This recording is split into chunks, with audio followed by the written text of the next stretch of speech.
En suivant les traces de ce chamois ce matin, nous sommes arrivés devant ce que l'on peut nommer une résurrection. La cascade du Saut du Doubs a retrouvé vie et chante à nouveau. À Villers-le-Lac, c'est une grande nouvelle. Il y a encore quelques jours, le Doubs était éteint. L'une des plus grandes sécheresses jamais enregistrées depuis 1906. René habite ici depuis toujours, à quelques mètres de la cascade. Là, vous avez toujours vers les embarcadères, là. Voilà. Lui qui a photographié le Doubs à sec depuis le début, retrouve enfin le sourire. Samedi, elle a commencé à monter un peu dans les bassins, il y a eu des bonnes averses.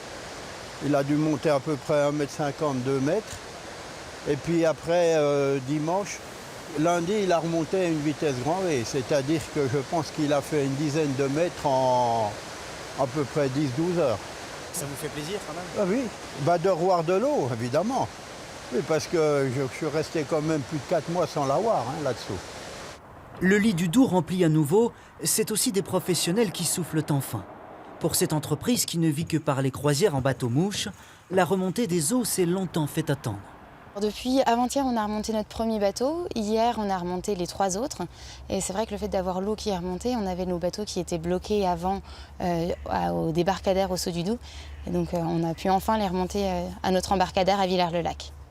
400 000 visiteurs grimpent normalement à bord de ces bateaux pour rejoindre le Saut du Doubs chaque année. Cette fois, à cause de la sécheresse, leur nombre a été divisé par 2.